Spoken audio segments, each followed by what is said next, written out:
Mr. Shapiro, you talked about white privilege, and just this week, I had a conversation with Rachel Lazar, who's done some work, a Jewish American woman who's done some work on this area, as well as having extensive conversations with Dr. Greg Parks of Wake Forest University, who's also talked quite a bit about critical race theory. And it's my understanding that white privilege is not telling individuals that they cannot speak, but it is a term for societal privilege that individuals have as a benefit of their white skin. And I don't think that, and I think universities would be remiss to then say that because you're white, you're not allowed to say anything that's critical of white people. I didn't know that white privilege actually went into that sphere. My understanding is it's just, and the issue is that white privilege makes people uncomfortable to talk about the societal privilege that they have. Hey everybody, welcome back to America Patriots, the channel where common sense takes a victory lap, and we try not to spill coffee all over our Constitution-themed t-shirts. Before we dive in, make sure you hit that subscribe button, tap the like, ring that bell, and listen, leave a comment telling me whether you think white privilege is something floating in the air like pollen, or just another phrase universities bring out when tuition goes up.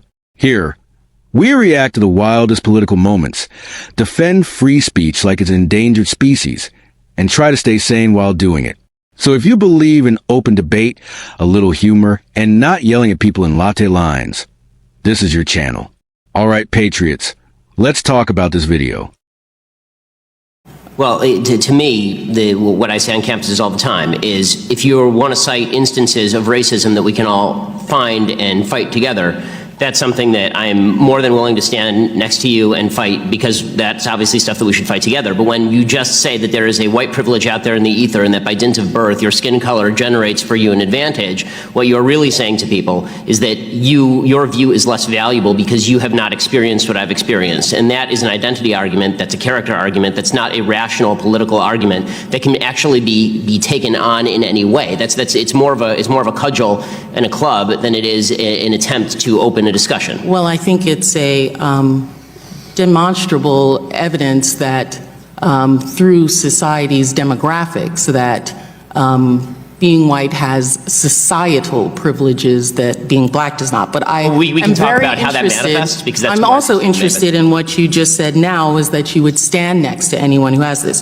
So, Mr. Shapiro, my question to you is, for Ms. Dunston, the tying the noose around the campus and writing messages that target African-American young students, would you consider that hate speech, and then would you stand next to her and fight for her? As I say, I would. This is the first I'm hearing about it, honestly. But really, but from hearing about it, maybe because it's local. I mean, I'm from LA. But in any case, I'm more than happy to stand alongside her and fight whatever group was responsible for this. Not only more than happy. I mean, you're talking about the alt-right. Again, I was the #1 target of anti-Semitic harassment from the alt-right last year. So I'm more than happy to do all that. And I think there's one more distinction that has to be made. When we talk about cases like Taylor's, they're horrific, and the administration is siding with Taylor. Okay, the administration is doing the right thing by Taylor, or trying to do the right thing by Taylor, as they should be. And I think that we need to make a distinction between cases where the administration is actively participating in the suppression of speech and cases in which the administration is trying to do the right thing in order to punish people for application of crime. So first off, Ben Shapiro gets asked again about white privilege. And the guy does what he always does, quotes logic like he's being paid for syllogism. The questioner basically says, hey, white privilege isn't about shutting people up, it's just about societal advantages. All right, fair point. Let's talk like adults. That's rare these days. But then Ben jumps in with what honestly is the most Ben Shapiro thing ever. Yes, let's fight real racism together, but don't use vague concepts to shut down debate. And honestly, yeah, I'm with him. When you start telling people their opinions matter less because of their skin color, boom, that's not unity. That's identity politics with a megaphone. It's like saying, sorry pal, you were born wrong.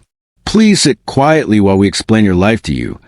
And I don't know about you, but that feels less like progress and more like a customer service rep telling you the warranty expired in 1998.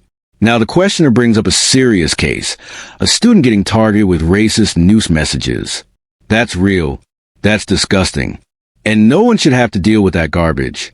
And Ben immediately, without hesitation, is like, yeah, I'll stand with her. That right there's what adults look like. Standing with someone who's being intimidated, no matter what politics they have. I mean, Ben even points out he got hit hard by the alt-right himself. So the man isn't exactly new to the being harassed by lunatics club. Ben also makes a really important distinction. There's a difference between an administration that tries to shut down ideas it doesn't like, and an administration that steps in to protect students from actual crimes. One is censorship. The other is just basic responsibility. That's the kind of nuance that usually gets hunted to extinction on college campuses. So it's nice to see it survive one more day. And here's the thing, patriots. You can believe that racism exists. You can believe society's unfair sometimes. And you can also believe that tossing around labels like white privilege shouldn't be used to end debate. Two ideas, same brain. It's wild, but it works. What I love is that Ben isn't saying never talk about racism. He's saying, let's talk about it in a way where everyone gets to talk. And I don't know. Maybe that's just my simple patriotic brain, but that sounds like the foundation of a functioning country. So if you enjoyed this breakdown, if you like laughing your way through the chaos, if you like free speech served with a side of barbecue-flavored common sense, then go ahead and subscribe to America Patriots. Smash that like, drop a comment, and tell me what topic you want to roast. Analyze next. Stay loud, stay proud, and stay patriotic.